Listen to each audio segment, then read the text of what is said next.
ईमानदार किसान और बोलता हुआ बीज। एक छोटे से गांव सूरजपुर में गोपाल नाम का किसान रहता था। वो बहुत मेहनती और ईमानदार था। उसकी छोटी सी खेती थी और वो अपने परिवार के साथ सादा जीवन जीता था। एक साल गांव में भयंकर सूखा पड़ गया। खेत सूख गए, कुएं खाली हो गए और किसानों की फसलें बर्बाद हो गईं। एक शाम गोपाल अपने सूखे खेत में बैठा सोच रहा था कि अब क्या करे। तभी उसकी नजर मिट्टी में चमकती हुई एक छोटी सी चीज पर पड़ी।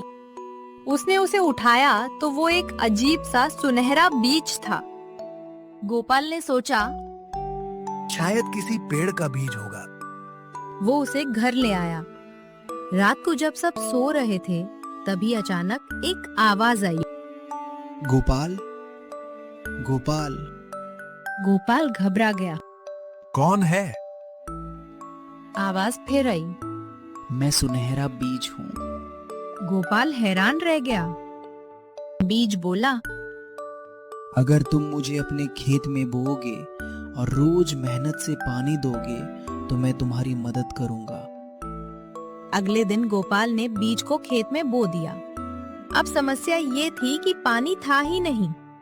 फिर भी गोपाल रोज सुबह दूर नदी से एक छोटी बाल्टी में पानी लाता और बीज को देता। गांव वाले उसका मजाक उड़ाते। अरे गोपाल, एक बीज के लिए इतना परिश्रम। लेकिन गोपाल ने हार नहीं मानी। 7 दिन बाद वहाँ एक छोटा पौधा उगाया। पौधा साधारण नहीं था।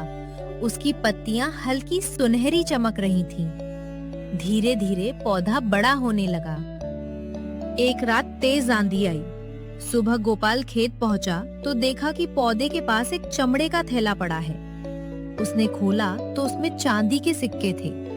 गोपाल समझ गया कि ये किसी यात्री का होगा। वो तुरंत गांव में घोषणा कराने पहुंचा। 2 लोग सिक्कों पर अपना दावा करने आ गए। पहला आदमी बोला, ये मेरे हैं। दूसरा बोला, नहीं, मेरे हैं। गोपाल ने पूछा। थैले में कितने सिक्के हैं? दोनों अलग अलग जवाब देने लगे। उसी समय एक बूढ़ा यात्री गांव में आया। उसने थैले का रंग, निशान और सिक्कों की सही संख्या बता दी। सिक्के उसी के निकले। यात्री बहुत खुश हुआ। उसने गोपाल को इनाम देना चाहा, लेकिन गोपाल ने कहा, मैं किसी और की चीज नहीं रख सकता। यात्री मुस्कुराया और चला गया। उस रात सुनहरा पौधा बोला, तुमने ईमानदारी की पहली परीक्षा पास कर ली। गोपाल हैरान रह गया। कुछ दिनों बाद पौधा एक विशाल पेड़ बन गया। उस पर सोने जैसे चमकते फल लग गए। लेकिन पेड़ की एक शर्त थी।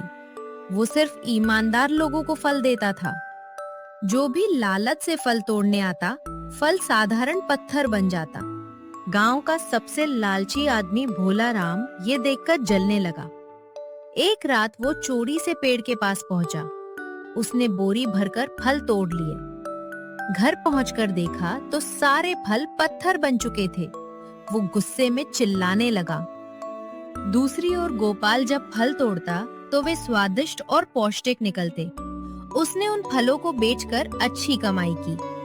फिर भी उसने कभी घमंड नहीं किया। उसने गांव के गरीब लोगों की मदद शुरू कर दी।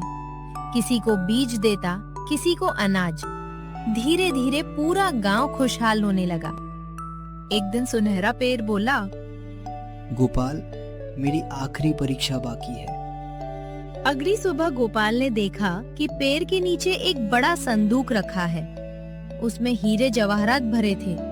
साथ में एक चिट्ठी थी। उस पर लिखा था, जो चाहे सब ले जाओ। गोपाल ने सोचा, ये धन मेरा नहीं है। वो संदूक लेकर गांव के मुखिया के पास गया। तभी वही बूढ़ा यात्री फिर आया। इस बार उसने अपनी असली पहचान बताई।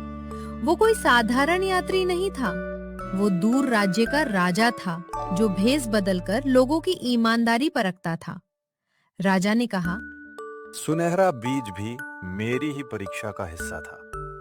पूरा गांव हैरान रह गया। राजा बोला, तुमने हर बार ईमानदारी चुनी, इसलिए अब ये धन तुम्हारा है। लेकिन गोपाल ने कहा, अगर मुझे कुछ देना ही है तो पूरे गांव की मदद कीजिए। राजा उसकी बात से बहुत प्रभावित हुआ। उसने गांव में नया कुआं बनवाया, स्कूल बनवाया और किसानों के लिए सिंचाई की व्यवस्था करवाई। कुछ साल बाद सूरजपुर राज्य का सबसे समृद्ध गांव बन गया और गोपाल वो पहले की तरह साधारण किसान ही बना रहा। लोग दूर दूर से उसके पास सलाह लेने आते थे, क्योंकि उन्होंने सीख लिया था कि सबसे बड़ा धन सोना या हीरा नहीं, बल्कि ईमानदारी होती है। दोस्तों, ईमानदारी कभी तुरंत अमीर नहीं बनाती, लेकिन वो ऐसा सम्मान देती है जिसे दुनिया का कोई खजाना नहीं खरीद सकता।